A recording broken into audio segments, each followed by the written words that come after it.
پتہ ہے کہ گزشتہ ہفتے کے اندر ابراہیم علیہ السلام کے تعلق سے بات چل رہی تھی،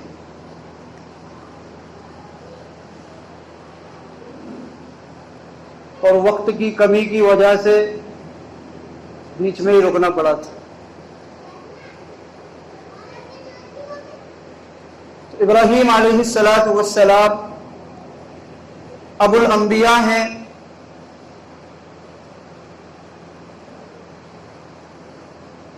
اور اللہ رب العزت نے بہت سارے کمالات سے آپ کو نوازا ہے۔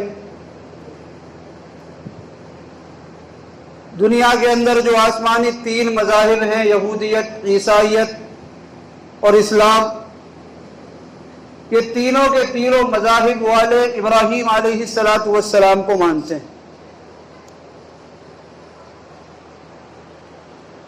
یہاں پر کسی کو ایک اشکال ہو سکتا ہے، اور ہوا ہے، چند لوگوں نے یہ پوچھا ہے، گزشتہ ہفتے کے اندر ایک بات آئی تھی کہ آسمانی تین مذاہب ہیں، تو بہت سے لوگوں کو اشکال ہوا، اور ہونا بھی چاہیے، ایسی کوئی بات اگر سمجھ میں نہ آئے تو پوچھنا چاہیے، اچھی بات ہے۔ تو چند لوگوں کی طرف سے یہ سوال آیا کہ ہم نے تو یہ سنا ہے کہ آسمانی چار کتابیں ہیں، پھر آپ نے تین مذاہب کہے، کیا مطلب ہے؟ بھائی آسمان سے نازل ہونے والی کتابیں چار ہیں، تورات، انجیل، زبور اور قرآن پاک۔ پھر تین مذاہب کہاں سے؟ جب چار آسمانی کتابیں ہیں تو چار مذاہب ہونا چاہیے، یہ سوال کیا گیا تھا۔ تو اس کا جواب یہ ہے کہ بھلے ہی آسمانی چار کتابیں ہوں لیکن مذاہب تین ہی ہیں، کیونکہ تورات اور زبور دو ایسی کتابیں ہیں جو یہودی لوگ مانتے ہیں، کہ مذہب کے لوگ تورات کو بھی مانتے ہیں یہودی، اور زبور کو بھی مانتے ہیں۔ تو اس اعتبار سے چار کتابوں کے مذاہب صرف تین رہ جاتے ہیں۔ یہودیت جو تورات کو بھی مانتے ہیں، زبور کو بھی مانتے ہیں، کیونکہ داؤد علیہ السلام کے اوپر زبور نازل ہوئی، اور داؤد علیہ السلام بھی اسحاق علیہ السلام کی اولاد میں سے ہے۔ تو اس اعتبار سے یہودی زبور کو بھی مانتے ہیں، تورات کو بھی مانتے ہیں۔ لیکن عیسیٰ علیہ السلام بھی چونکہ بنی اسرائیل ہی کے نبی ہیں، لیکن عیسیٰ علیہ السلام کے زمانے کے اندر بنی اسرائیل کے دو گروپ ہو گئے تھے۔ کچھ لوگ وہ تھے جنہوں نے عیسیٰ علیہ السلام پر ایمان لایا، اور کچھ لوگ وہ تھے جنہوں نے عیسیٰ علیہ السلام کی مخالفت کی، یہاں تک کہ ان لوگوں کے عقیدے کے مطابق عیسیٰ علیہ السلام کو انہوں نے قتل بھی کر دیا، پھانسی پر بھی چڑھا دیا۔ ہمارا عقیدہ اس کے برخلاف ہے۔ مسلمانوں کا جو عقیدہ ہے وہ یہ ہے کہ عیسیٰ علیہ السلام کو سولی پر نہیں چڑھایا گیا، بلکہ اللہ رب العزت نے ان کو زندہ آسمان پر اٹھا لیا ہے، اور وہ قرب قیامت دجال کے خاتمے کے لیے آسمان سے نازل ہوں گے۔ یہ ہمارا عقیدہ ہے۔ اور اس کے برخلاف عیسائیوں کا جو عقیدہ ہے وہ تھوڑا سا ہمارے ساتھ ملا ہوا ہے، اور تھوڑا سا ڈیفرنس ہے اس کے اندر۔ بھائی آسمان پر اٹھا لیا گیا، یہ تو عیسائی لوگ بھی اس عقیدے کے قائل ہیں، وہ بھی مانتے ہیں، لیکن ڈیفرنس کہاں ہوا ہے؟ ڈیفرنس یہ ہوا ہے کہ عیسائی یہ مانتے ہیں کہ عیسیٰ علیہ السلام کو پھانسی پر چڑھا دیا گیا، اور اس کے بعد پھر 3 دن کے بعد اللہ رب العزت نے عیسیٰ علیہ السلام کو زندہ کیا، اور پھر زندہ آسمان پر اٹھایا ہے۔ تو یہ ان کا عقیدہ ہے، اور ہمارا عقیدہ یہ ہے جو ہمارے سامنے آ گیا ہے۔ تو عیسائیوں کے عقیدے کے مطابق یہودیوں نے عیسیٰ علیہ السلام کو سولی پر چڑھایا ہے۔ تو یہ ڈیفرنس ہو گیا تھا، وہاں سے بنی اسرائیل کے دو گروپ ہوئے، کچھ یہودی بن گئے، کچھ عیسائی بن گئے۔ تو اس اعتبار سے صرف تین مذاہب ہوتے ہیں دنیا کے اندر، یہودیت، عیسائیت اور اسلام، مسلمان جن کو کہتے ہیں ہم لوگ جو ہے۔ تو یہ تینوں کے تینوں مذاہب والے ابراہیم علیہ السلام سے جا کر مل جاتے ہیں۔ اور ابراہیم علیہ السلام کا تعلق جیسا کہ بتایا تھا کہ اپنی پوری کی پوری زندگی، ہجرت کے بعد کی جو زندگی تھی وہ فلسطین کے اندر آپ نے گزاری ہے، اور وہیں پر آپ کا انتقال ہوا ہے۔ اور وہیں پر آپ کا انتقال بھی ہوا ہے۔ اور بعض محققین کے مطابق یروشلم جو فلسطین کا ابھی سب سے متنازع شہر ہے، آج بھی اس شہر کے متعلق بہت لڑائیاں چل رہی ہیں۔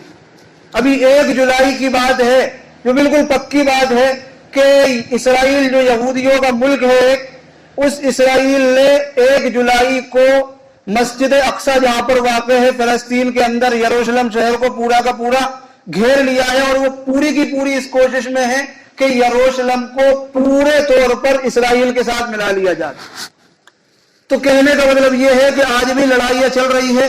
لڑائیوں کی وجہ کیا ہے؟ وجہ یہی ہے کہ ہر شخص اپنا دعویٰ وہاں پر کرتا ہے، لیکن اللہ کے رسول صلی اللہ علیہ وسلم کی جو پیشن گوئیاں ہیں، ان پیشن گوئیوں کو دیکھتے ہوئے انشاءاللہ جو فتح ہوگی وہ اسلام کی ہوگی، مسلمانوں کی ہوگی۔ حضرت مہدی علیہ السلام کے ظہور کے بعد، عیسیٰ علیہ السلام کے نزول کے بعد انشاءاللہ جو پوری کی پوری دنیا پر اسلام کی حکومت آ جائے گی، اور جو یہود ہیں، جتنے بھی اسلام کے بڑے بڑے دشمن ہیں اور مسلمانوں کے دشمن ہیں، ان سب کا ایک دن انشاءاللہ خاتمہ ہوگا، یہاں تک کہ دجال کا بھی خاتمہ ہو جائے گا، جو ان سارے کے ساروں کا جو بڑا ہے، جس کے لیے وہ لوگ راہ ہموار کر رہے ہیں۔ تو بہرحال یہ بات دوسری طرف چلی گئی۔ تو بات چل رہی تھی ابراہیم علیہ السلام کے متعلق۔ ابراہیم علیہ السلام کو اللہ رب العزت نے اپنا خلیل بنایا ہے، بہت زیادہ پروموٹ کیا گیا ہے، ان کو قرآن کریم کے اندر بھی تقریباً 73 مرتبہ ان کا تذکرہ آیا ہے 25 سورتوں کے اندر۔ تو 73 مرتبہ اللہ تعالیٰ نے ان کا تذکرہ کیا ہے۔ اسی سے ہم سمجھ سکتے ہیں کہ ان کی اہمیت کتنی، اور واقعتاً ان کی زندگی کو اگر اٹھا کر دیکھا جائے تو ایسی ایسی قربانیاں ان کی زندگی کے اندر ملیں گی کہ جن قربانیوں کا دینا تو بہت دور کی بات ہے، ہم تصور بھی نہیں کر سکتے، اتنی بڑی بڑی قربانیاں۔ اور صرف 1-2 قربانی نہیں، آپ کی پوری زندگی قربانیوں سے بھری پڑی، لیکن وہ ساری کی ساری قربانیوں کا تذکرہ اللہ رب العزت نے کیا ہے، لیکن ایک قربانی ایسی ہے کہ جس کو اللہ رب العزت نے بہت زیادہ ہائی لائٹ کیا ہے، اور واقعتاً وہ قربانی اسی لائق تھی کہ اس کو اتنا ہائی لائٹ کیا جاوے، اس کو اتنا اپریشیٹ کیا جاوے۔ تو اللہ رب العزت نے اتنا سراہا ان کی اس قربانی کو، اتنا سراہا کہ اس قربانی کے نتیجے میں ان کی اس قربانی کی یاد کو اللہ رب العزت نے قیامت تک کے لیے زندہ اور جاوید رکھ دیا ہے۔ اور وہ کیا قربانی ہے؟ وہ قربانی والی قربانی کہ انہوں نے اپنے چھوٹے سے بچے کو اللہ کے نام پر قربان کر دیا تھا۔ تو یہ اللہ رب العزت کو اتنی پسند آئی کہ قیامت تک کے لیے جو صاحب نصاب حضرات ہیں، ان ساروں کے اوپر اللہ رب العزت نے قربانی کو واجب قرار دے دیا کہ یہ میرے خلیل کی سنت ہے، اگر تم اس سنت پر عمل نہیں کرو گے حیثیت ہوتے ہوئے تو تم گنہگار ہوگے، جہنم کے مستحق ہو جاؤ۔ تو یہ وہ قربانی تھی۔ کیا قربانی تھی؟ کہ انہوں نے پہلے تو ایک عمر گزرنے کے بعد بڑھاپے تک آپ کی کوئی اولاد نہیں تھی، آپ نے اللہ تعالیٰ سے دعا کی کہ اللہ تعالیٰ مجھے کوئی نیک حلیم لڑکا عنایت فرما دیجئے، تو اللہ رب العزت نے ان کی اس دعا کو قبول فرمایا اور اسماعیل علیہ السلام کی شکل میں ایک ہونہار بچہ عنایت فرمایا۔ اس وقت محققین، ویسے تو عمروں کے اندر جو ہوتا ہے وہ بہت اختلاف ہوتا ہے تاریخ کے اندر، لیکن بعض محققین کہتے ہیں کہ جس وقت اسماعیل علیہ السلام کی پیدائش ہوئی اس وقت ابراہیم علیہ السلام کی عمر تقریباً 92 سال تھی، بعض کہتے ہیں 96 سال تھی۔ تو کہنے کا مطلب یہ ہے کہ اختلاف تو بہت ہے عمر کتنی تھی، یہ بات پکی ہے کہ آپ بڑھاپے کے عالم میں پہنچ چکے تھے۔ اس وقت اللہ رب العزت نے آپ کو اسماعیل علیہ السلام کی شکل میں ایک بیٹا عنایت فرمایا۔ اب سوچئے کہ بڑھاپے تک کوئی شخص اولاد کو ترستا رہے اور بڑی منت سماجت کے بعد ایک بچہ پیدا ہو تو اس بچے سے کتنی محبت ہوتی ہو، کس قدر محبت ہوگی۔ لیکن اللہ رب العزت نے امتحان لینا چاہا کہ دیکھتے ہیں کہ اس بچے جو ہم نے اس کو دیا ہے کہیں شدت محبت میں یہ کہیں مجھ سے زیادہ اپنے بچے سے محبت نہ کرنے لگے۔ تو اس اعتبار سے اللہ تعالیٰ نے امتحان لیا اور امتحان کے اندر سب سے پہلا جو امتحان لیا وہ یہ لیا کہ اللہ رب العزت نے حکم دیا کہ اپنے بچے کو اور اپنی بیوی کو غیر ذی زرع ایک مقام پر چھوڑ کر آ جاؤ، یعنی ایسی جگہ پر چھوڑ کر آؤ جہاں پر نہ کوئی آبادی ہو، نہ کوئی پانی ہو، نہ لوگ بستے ہوں، نہ کوئی گزرتا ہو، نہ چڑیے ہو، نہ پرندے ہو، کچھ نہ ہو، بالکل غیر ذی زرع جس کو کہتے ہیں، بے آب و گیا، ایسے میدان کے اندر چھوڑ کر آؤ۔ یہ بھی ایک بڑی قربانی تھی۔ ایک ماں ہے اور اس کا بالکل دودھ پیتا ہوا بچہ ہے، اور اللہ تعالیٰ کا حکم ہو رہا ہے جو کہ بالکل عقل کے خلاف ہے کہ اپنے بچے کو اور بیوی کو ایک چٹیل میدان کے اندر جہاں پر پانی کی پیاس بھی اگر لگے تو پانی بھی میسر نہ ہو، ایسی جگہ پر چھوڑ کر آ۔ لیکن چونکہ اللہ رب العزت کے حکم کے آتے ہمیں اپنی عقلیں دوڑانا نہیں چاہیے، یہ ہمیں انبیاء علیہ السلام کی تعلیمات سے سبق ملتا ہے۔ اگر وہ اپنی عقل دوڑاتے تو وہ یہ کہہ سکتے تھے کہ بھائی ایسی جگہ چھوٹا سا بچہ ہے، ایک عورت ہے، وہ کیا کرے گی؟ لیکن اللہ کا حکم آ گیا تو اب ہماری عقلوں میں سمجھ میں آئے یا نہ آئے، بس ہمیں کر گزرنا ہے۔ تو ایسے ابراہیم علیہ السلام نے بھی کیا، اللہ کا حکم ہوا تو نہ چھوٹے سے بچے کو دیکھا، نہ صنف نازک اپنی بیوی کو دیکھا، اللہ کے حکم پر ایک چٹیل میدان کے اندر چھوڑ کر آ گئے اور پھر پلٹ کر بھی نہیں گئے۔ اب وہ چھوٹا سا بچہ ہے، دودھ پیتا ہوا بچہ ہے، ساتھ میں ماں ہے، نہ کہیں دور دور تک پانی نظر آتا ہے، پہاڑ ہی پہاڑ ہے، ایک طرف صفا کا پہاڑ ہے، دوسری طرف مروہ کا پہاڑ ہے۔ اب بچے کو پیاس کی شدت ہے، ماں نے محسوس کیا کہ میرے بچے کو پیاس لگی ہے، تو اب ماں تڑپ رہی ہے، تڑپ گئی۔ ماں کہتے ہیں نا، ماں بچے کو دیکھ کر تڑپ جاتی۔ اسی کو کسی نے کہا ہے کہ جب بچہ جب تڑپتا ہے تو ماں کا دم نکلتا ہے، اور جب ماں تڑپتی ہے تو پھر زمزم نکلتا ہے۔ وہی عالم ہوا یہاں پر بھی، جب دیکھا کہ بچہ پیاس کی شدت میں تڑپ رہا ہے تو کبھی اس طرف بھاگتی ہے، کبھی اس طرف بھاگتی ہے، کبھی اس پہاڑ پر چڑھ کر دیکھتی ہے کہ کوئی قبیلہ نہ کوئی لشکر کوئی قافلہ نظر آ جائے، پھر وہاں کوئی نظر نہیں آتا تو پھر دوڑ کر آتی ہے، بچے کے پاس دیکھتی ہے، پھر اس طرف جاتی ہے، پھر وہاں سے آتی ہے، اس طریقے سے ساتھ ساتھ چکر لگاتی ہے۔ ہر مرتبہ آ کر اپنے بچے کو دیکھتی ہے کہ کہیں پیاس کی شدت میں میرے بچے کی جان تو نہیں نکل گئی۔ تو اب جب ماں کا یہ تڑپنا دیکھا اور اللہ رب العزت کو اس ماں کی صنف نازک عورت کی قربانی اتنی پسند آئی کہ اللہ رب العزت نے فوراً جبرائیل کو حکم دیا کہ جا جبرائیل، جہاں پر یہ چھوٹا سا اسماعیل اپنی ایڑیاں رگڑ رہا ہے، ان ایڑیوں کے نیچے سے تم زمزم کا پانی نکال دو۔ اور جب 7 مرتبہ چکر لگانے کے بعد آ کر دیکھا تو بچے کی ایڑی کے نیچے سے پانی نکلنا شروع ہو گیا، اور وہ اس قدر بہنے لگا کہ وہ گھبرا گئی کہ کہیں بہت زیادہ نہ بہ جائے، اور اس کو روکنے لگی، بات بنانے لگی اور کہنے لگی زمزم زمزم۔ زمزم کا معنی ہوتا ہے رک جا رک جا۔ تو اتنی بڑی قربانی جب انہوں نے دی تو اللہ رب العزت نے ان کی قربانی کے نتیجے میں یہ دیا کہ وہ زمزم کا کنواں نکال دیا، اور اس قدر اللہ تعالیٰ نے اس پانی کے اندر برکت دی کہ آج تک وہ زمزم کا کنواں موجود ہے۔ آج بھی پوری دنیا کے اندر لوگ پینے کے لیے لے جاتے ہیں، آج بھی حجاز کے اندر اس پانی کو بہت زیادہ استعمال کیا جاتا ہے۔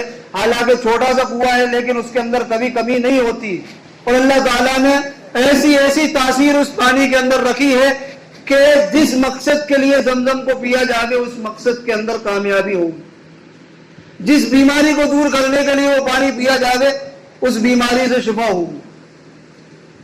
اور اس پر ہی بس نہیں، بلکہ پھر اللہ رب العزت نے اس مقام کے اندر آبادی کو پھیلایا، اور پھیلانے کے بعد وہ جگہ کو اللہ تعالیٰ نے ایسی برکت اور ایسی افضلیت دی، بلکہ وہ تو افضلیت تو پہلے تھی، لیکن اسی جگہ پر جہاں پر ابراہیم علیہ السلام اتنی بڑی قربانی دے کر اپنے بچے کو اور بیوی کو چھوڑ کر آئے تھے، اسی جگہ پر اللہ کے حکم سے کعبۃ اللہ کی تعمیر ہوئی، اور جس کو ہم مقدس مکہ مکرمہ کے نام سے جانتے ہیں۔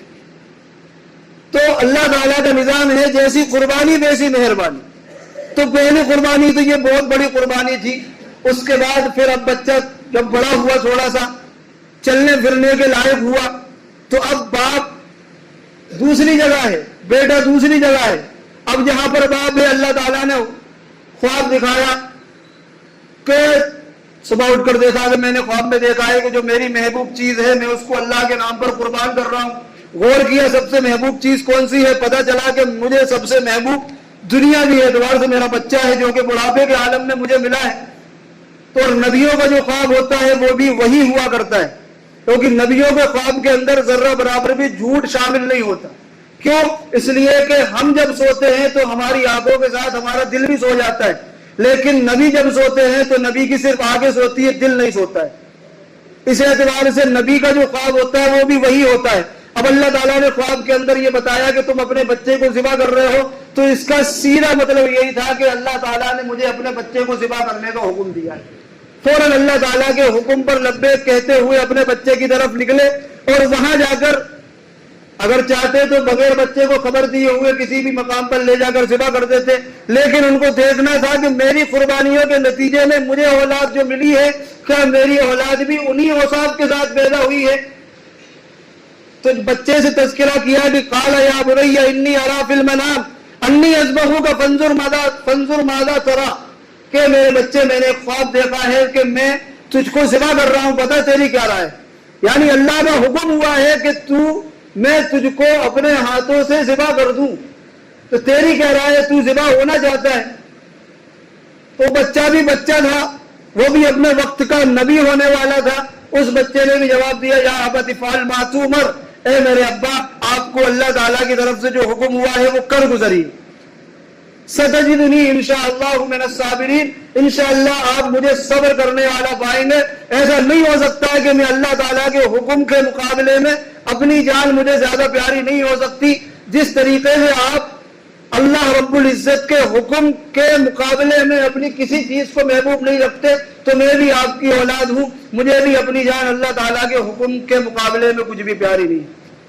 تو بچے کا یہ جواب تھا, اور جب جواب تھا تو باپ بھی خوشی سے جھوم اٹھا کہ اللہ تعالیٰ تیرا شکر ہے کہ تو نے مجھے ایسی اولاد دی ہے, اور لے کے گئے مذبح کے اندر. اور اللہ کے شیطان نے روکنا چاہا, لیکن انہوں نے کنکریاں مار کر شیطان کو بھگا دیا, اور پھر اپنے بچے کو لٹایا, اور لٹانے کے بعد چھری چلائی. چھری اب چلنے کا نام نہیں لے رہی ہے, کیونکہ چھری کے اندر جو کاٹنے کی تاثیر تھی وہ اللہ تعالیٰ کی دی ہوئی تھی, اور اللہ تعالیٰ کو اسماعیل کو کٹوانا مقصود نہیں تھا, بلکہ ابراہیم کا صرف امتحان لینا مقصود تھا. کاٹ رہے ہیں تو کٹتی نہیں ہے. اب اسماعیل علیہ السلام فرما رہے ہیں کہ ابا ایسا کریے, مجھے عہدہ لٹائیے, میں اپنے آنکھوں میں پٹی باندھ لیجئے, تاکہ کہیں میری محبت آپ کے دل کے اندر اثر انداز نہ ہو جاوے اور آپ اللہ تعالیٰ کے حکم کو پورا کرنے میں کوئی رکاوٹ آ جاوے. لہذا الٹا لٹایا, اپنی آنکھوں پر پٹی باندھی, اور پھر چھری چلائی. چھری اب بھی نہیں چلتی ہے. یہ منظر دیکھ کر سارے کے سارے فرشتے تڑپ اٹھے کہ پوری تاریخ کے اندر ایسا منظر ہم نے نہیں دیکھا ہے. فرشتے بھی رشک کرنے لگے کہ یہ کیسا بندہ ہے خدا کا کہ جو خدا کی حکم کے مقابلے میں اپنے عزیز بچے کی قربانی دے رہا ہے. آج تک تاریخ نے یہ منظر نہیں دیکھا تھا. تو ادھر سے اللہ تعالیٰ نے حکم بھیج دیا, جبرائیل کو لے کر بھیجا کہ جلدی جاؤ اور اسماعیل کی جگہ ہٹاؤ, اور اسماعیل کی جگہ پر ایک مینڈے کو قربانی کے لیے بھیج دو بس. اور ابراہیم سے جا کر کہو قد صدقت الرؤیا یا ابراہیم, اے ابراہیم تو نے اپنے خواب کو سچ کر دکھایا, اور واقعتاً تو اپنے خواب میں سچا ہو گیا. اور مجھے تیری یہ ادا اتنی پسند آئی کہ تا قیامت تک ہر حیثیت رکھنے والے کو میں مکلف بناؤں گا کہ جس طریقے سے تو نے اپنے بچے کو لٹا کر قربان کیا ہے, اسی طریقے سے تیری یاد میں قیامت تک لوگ اپنے پیارے پیارے جانوروں کو میری راہ میں قربان کریں گے. تو اللہ تعالیٰ کو اتنی زیادہ وہ قربانی پسند آئی کہ اللہ رب العزت نے رہتی دنیا تک اس قربانی کو یادگار بنا دیا.